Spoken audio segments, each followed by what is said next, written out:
Sa dakbayan sa Talisay, duha gihapon ang entrance ug exit. Bisan pa man nga gipatuman ng MECQ sa Talisay ug bukas ra ang agianan sa may N. Bacalso Avenue. Si Lian Sintulan sa report. Gikan sa random checkpoint sa miaging semana, diin gipaubos pa sa GCQ ang dakbayan sa Talisay. Karon mibalik na usab ang mas higpit nga checkpoint sa border sa may Cebu South Coastal Road ug sa may N. Bacalso Avenue. Apan giklaro sa hepe sa Talisay City Police nga sukad masukad, wala sila mag-downgrade sa quarantine control checkpoint. Gidugang usab niya nga pareho lang gihapon ang number sa mga personnel nga gideploy.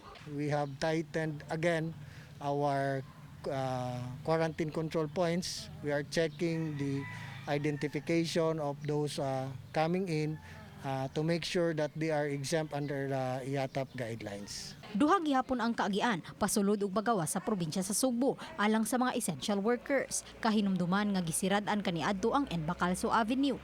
Kini usab aron maminus-minusan ang trapiko diin makaagi ang mga essential workers. In order to ease the traffic, because as you can see, GCQ man ang ubang areas like Lapu-Lapu and Mandaue, and there are people from the province of Cebu who will be working in these areas. That is why we want to make sure that they can at least pass by nga dili kayo madugay. Kagahapon, may 60 ka mga sakyanan ang wa tuguting makaagi tungod kay wala kini malakip sa exemption. Uban ni Renante Quiñones, Lian Sintulan, Balitang Bisdak.